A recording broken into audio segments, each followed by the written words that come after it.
Selamat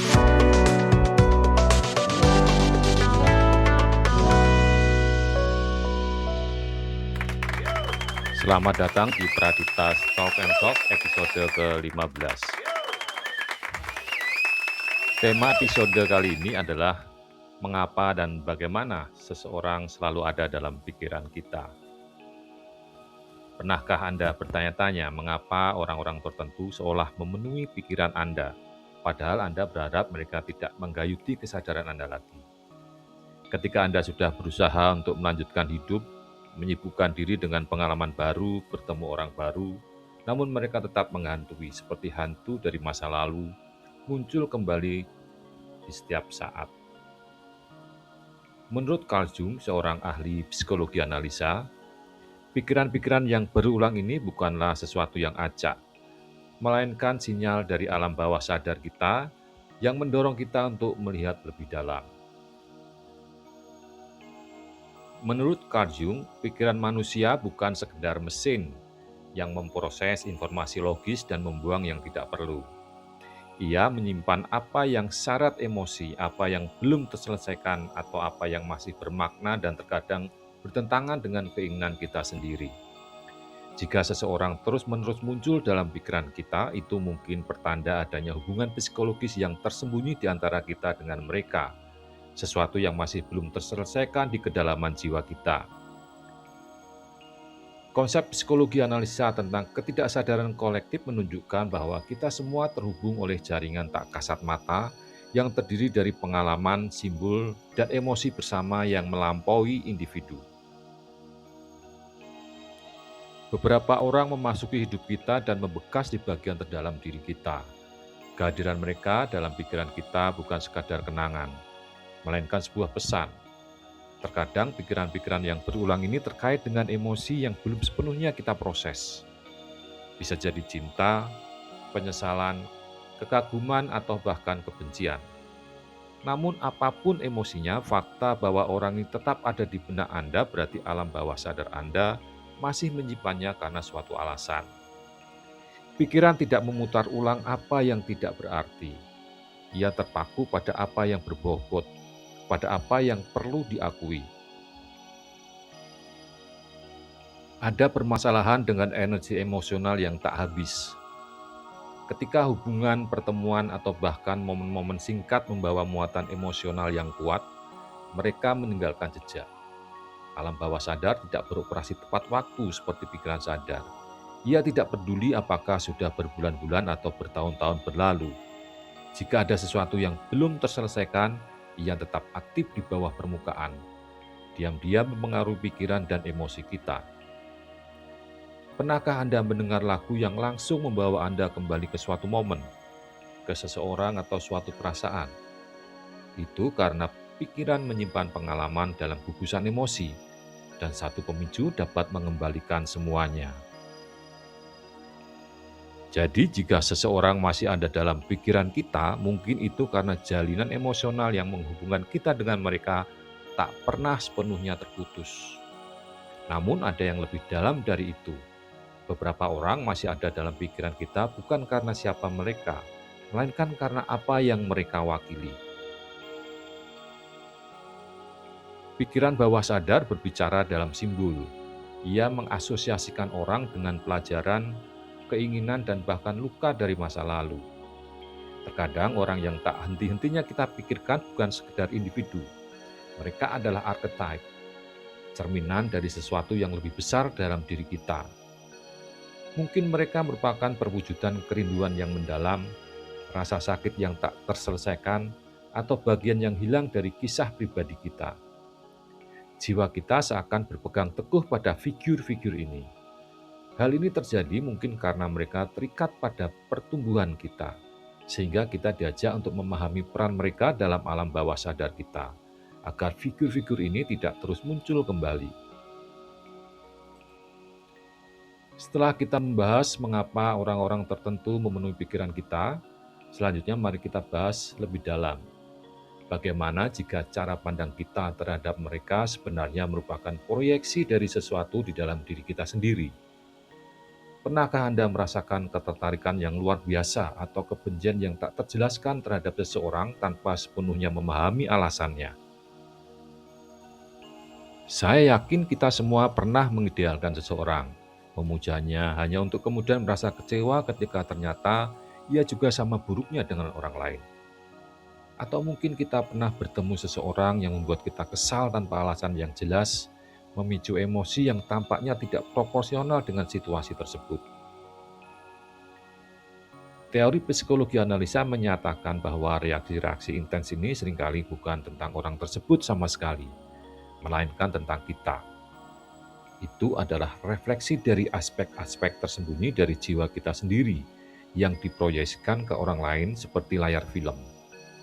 Inilah esensi dari proyeksi psikologis, tindakan bawah sadar yang menghubungkan sifat, emosi, atau konflik yang tidak kita sadari dalam diri kita kepada orang lain. Lebih lanjut dijelaskan bahwa jiwa manusia terdiri dari diri yang sadar, bagian dari kita yang kita sadari, dan alam bawah sadar yang berisi segala sesuatu yang kita tekan, kita tolak, atau gagal kita integrasikan. Ketika kita bertemu seseorang yang begitu mendominasi pikiran kita, seringkali itu karena ia mencerminkan sesuatu dalam diri kita yang belum sepenuhnya kita akui. Ini bisa berupa ketakutan yang belum terselesaikan, hasad terpendam, atau kualitas yang kita tolak untuk kita lihat dalam diri kita. Misalnya, jika kita terus-menerus memikirkan seseorang yang memancarkan kepercayaan diri dan karisma, mungkin jauh di lubuk hati kita ingin mengembangkan sifat-sifat tersebut dalam diri kita. Di sisi lain, jika kita merasakan ketidaksukaan yang tidak rasional terhadap seseorang, bisa jadi karena mereka mencerminkan bagian dari diri kita yang sulit kita terima. Semakin kita menolak mengakui aspek-aspek tertentu dari diri kita, semakin besar pengaruhnya terhadap kita dan semakin kita memproyeksikan mereka kepada orang lain. Bayangan atau shadow sebagaimana Jung menyebutnya adalah sisi kepribadian kita yang tersembunyi dan seringkali lebih gelap, seperti emosi, hasrat, dan impuls yang telah diajarkan masyarakat atau dididikan kepada kita untuk ditekan.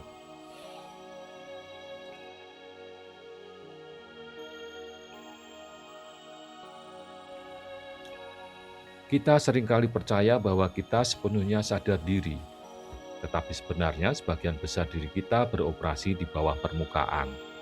Ketika kita bertemu seseorang yang beresonansi dalam jiwa kita, mereka mungkin mengaktifkan sebagian bayangan kita.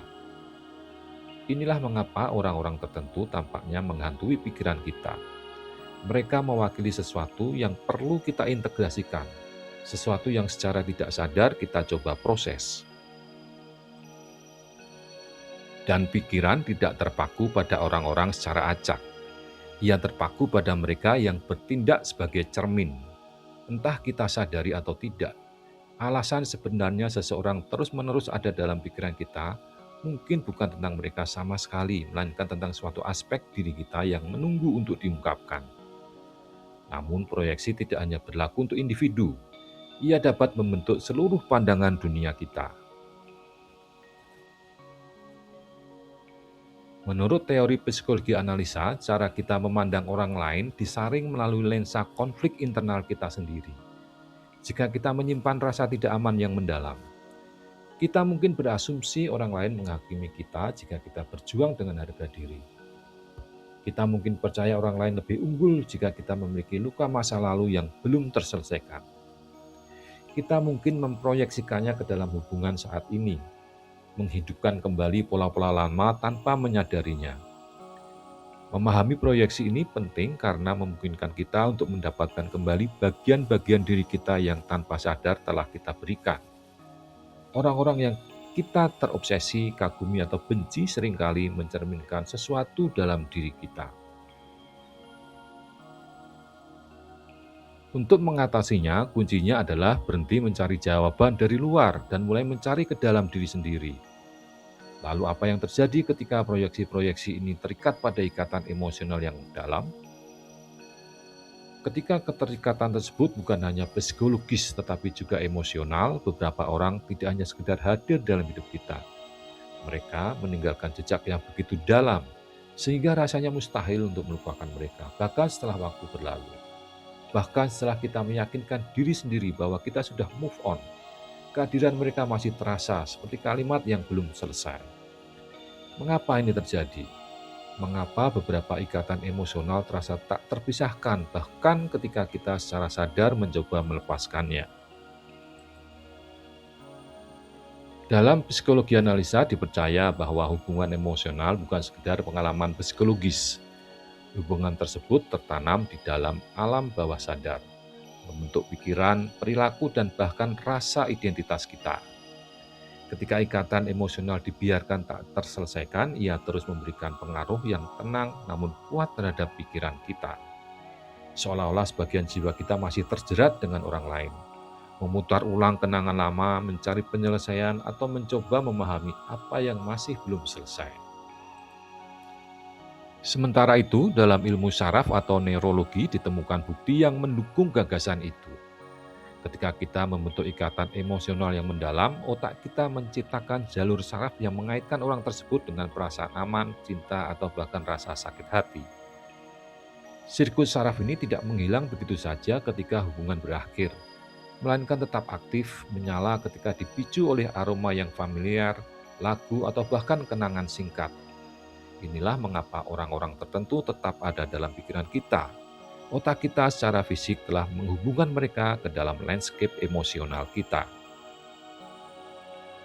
Semakin kuat ikatannya, semakin kuat pula koneksi saraf ini, sehingga sulit untuk menghentikan pikiran kita tentangnya. Jika suatu pengalaman emosional belum terselesaikan, entah karena patah hati, penyesalan, atau urusan yang belum selesai, hal itu dapat menjadi lingkaran di alam bawah sadar yang terus berputar dalam upaya menemukan penyelesaian.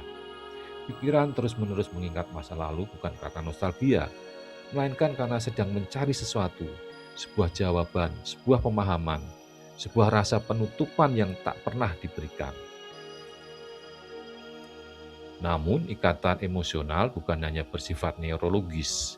Ikatan tersebut berakar kuat di alam bawah sadar, tempat emosi yang telah diproses berada. Ketika kita menolak menghadapi perasaan tertentu, perasaan tersebut tidak lenyap begitu saja, melainkan menjadi residu psikis, mempengaruhi kita dengan cara yang tidak sepenuhnya kita sadari.